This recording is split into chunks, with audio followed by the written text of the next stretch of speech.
Welcome back. You're watching Commodity Champions, and we are discussing lab-grown diamonds. When you talk that subject, you talk about Make in India, because India contributes to more than 25% globally in sense of lab-growns. Also, while of course it's about jewelry, but Sanket, would you say that there are various other industrial uses as well, which are now being talked about lab-grown diamond? Not just jewelry, but whether you talk about optics and 5G and defense and pharma, you talk about it and there's a usage. Yes, definitely. There is multiple uses of a diamond because it's already been used earlier in the stages, but obviously with the cost of mining and the resources, it was not that available, openly available. But now with lab-grown diamond, there are n number of uses that they can use within. May it be semiconductors, may it be batteries, may it be optical lenses, as you mentioned. There are n number of products that can accommodate a diamond because whatever product needs to have heat transmission or because diamond is the hardest material on the planet, and to have the super hard material that can sustain the highest amount of heat is applicable everywhere where you can think of. I mean, it's just the usage is endless.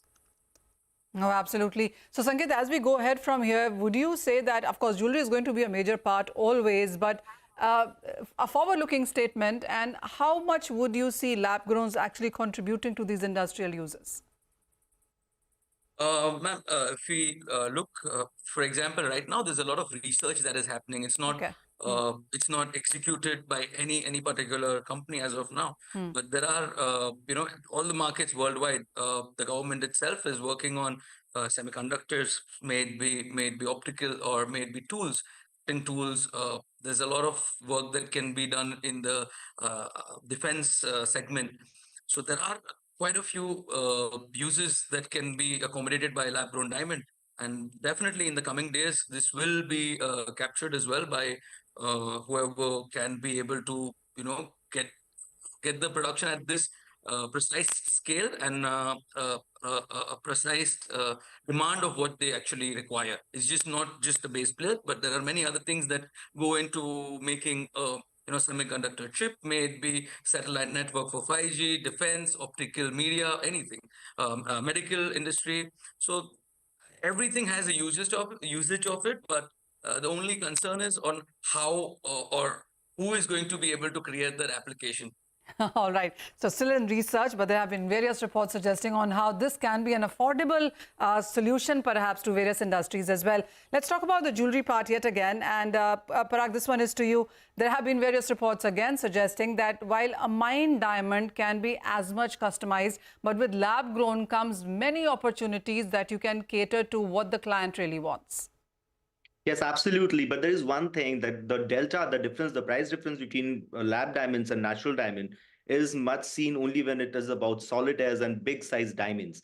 Because when it comes to jewelry, the ratios are very important, because for a consumer, the ticket size of the entire product is important. For the consumer, lab grown is not the product, the jewelry is the product. So for example, if there is a bracelet where there are tiny, tiny diamonds, small diamonds, then probably they would feel that, okay, this I could get the same bracelet in a lower grade of natural diamond compared to mine diamonds or lab grown diamonds.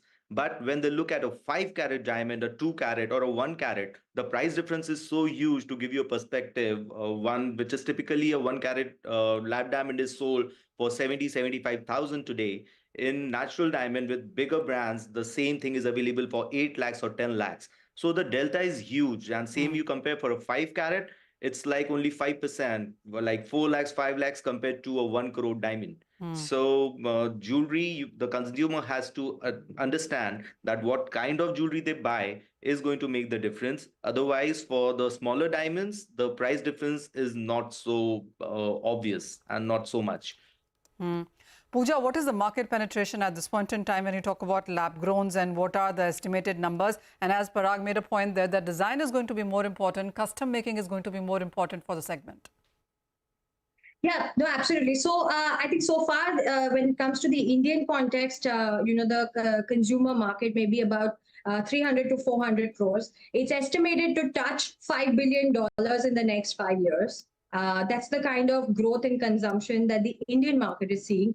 Of course, you mentioned that the global market has touched about $12 billion last year, and 2024 is estimated to touch about $18 to $20 billion. So I think there's rapid sales in terms of lab-grown diamond jewelry that's taking place all over the world. When it comes to designs, yes, I mean, as an avid purchaser of diamonds also, so far before this product came into the limelight, we had always, as consumers, we had always compromised, because majority of the jewelry that we often got in natural diamonds was all composed of small diamonds, so even if I wanted a solitaire, majority of the times I would be going out for a cluster setting or a pressure setting where small diamonds are studded, so that I have a look of a solitaire, because a solitaire was completely out of range when it came to affordability for majority of the Indian consumer set. So I think lab-grown diamond allows you to not compromise any. Now within the same price range, you can actually afford solitaires, and the design scale is not just in terms of there's so much more that you can do with lab-grown diamonds, not just in terms of solitaire range designs, which we've always aspired, but also in terms of colors. Some of the beautiful colors of the pinks and the blue diamonds, which again, we have always seen in the Christie's and the Sotheby's of the world, is now a reality for the end consumers to buy. And very, very affordable, as you guys put it. So, well, yes, this is a market that is absolutely opening up. And as you guys have put very strong numbers going into the next year and the 5 years for the Indian and the global markets as well. Thank you for that very exciting, interesting conversation, Sanket, Pooja and Parag. Thank you so much for joining us today at Commodity Champions. And with that, it's a wrap on this edition. Thank you for watching.